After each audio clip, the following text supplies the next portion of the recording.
Hey guys, so time to give the Eachine Tyro 129 a test flight. So this is interesting because this is a 7-inch quad with GPS that only costs $129, so 110 euros roughly, and you might have seen the unboxing video. I already did. I now have built this thing and want to give it some test flight, so it's all stock.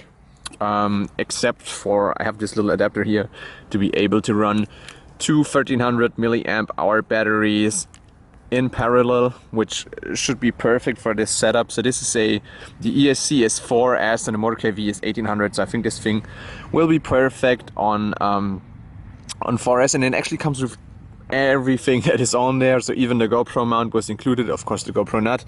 But I'm really curious to see how this performs with its 2507 motors and everything. So let's give this a try and see how it works. Alright, one thing you probably immediately notice is that there is a lot of jello in the footage. That's not an issue that is really caused by the Tyro. This is something that is inherent to 7-inch quads. They're just more difficult to tune in a way that you don't have jello, so you often need to try out different props and an ND filter on the GoPro. I didn't do that yet, so that's why I have jello in the footage. But I checked after seeing the jello in this GoPro footage, I checked the motors and checked whether they are balanced, and there is this little blue stuff they add on the bell to balance the motors, so I don't think this is caused by them. Might be caused by the props, they feel pretty soft, but overall this is not something that is caused by this quad being so cheap. Overall, I mean, it flies great for what it is, I have to say. So of course it's not fast and not super responsive, because it is what it is. It's a very very efficient 4S 7-inch quad. So and I mean, not very fast in this regard means the GPS showed 130 kilometers an hour max, which still isn't that slow, but I mean, you feel it's more made for cruising around, for efficient long range flying, and for that it performs actually really well in my opinion. And I'm not sure that whether in a blind test I could tell that this is a cheaper quad, because everything, as I said, works great. The GPS is completely flawless and really precise. So I was quite astonished how well this GPS works, because I mean, it must be one of the cheaper GPS modules, but it worked without any problem. And speaking of efficiency, I mean, I got 7 minutes of flight time easy cruising around at this pace that you see here.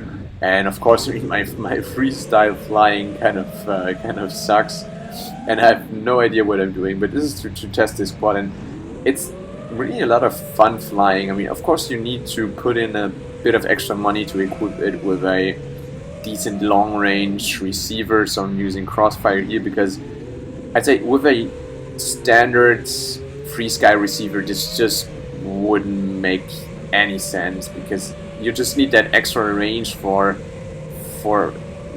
making sense with this quad. I mean, this is not something that you would fly really freestyle acro, so it's really for long range cruising, and that's what it does really well. And as I said in my previous video, I think the main benefit of having this very cheap quad is that you can actually do more risky long-range flying, because of course if you're doing long-range you're always risking to lose your quad. And although this one has a return to home function because of the GPS, which already is great. I mean, if you crash, for example, in very exposed mountain regions or something, where you can of course get great video footage, but you won't be able to recover your quad. And I think this is what the use case of this Eachine quad is. I mean, if you add up the cost of $130 or 110 euros for this quad, then you have to add Crossfire, you add 155. You need to add a GoPro or run some of the cheaper competitors, so you're gonna be around, say, 250, 350 total what you could lose if you crash this, plus the batteries, of course. But here I'm using super cheap old 1300 milliamp hour 4S, and yeah, this is something that you could actually risk. This is not like risking a super expensive high-end setup. Speaking of the batteries, these are really crappy old worn out 4S, and it worked without any issues. So the amp draw, of course, is pretty low, and I'm using a little adapter so I can use two 1300 milliamp hour 4S, which is really cool because I didn't have to buy any bigger packs.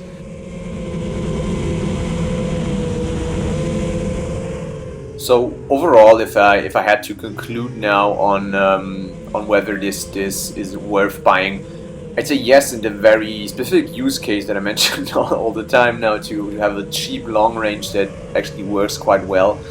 For beginners, I'd say not really because you wouldn't want to get a 7-inch, but if you're just getting into long range flying, or you are an experienced pilot and want to have something that is cheap and can be flown more dangerously in no recovery zones, then Eachine Tyro really isn't a bad deal.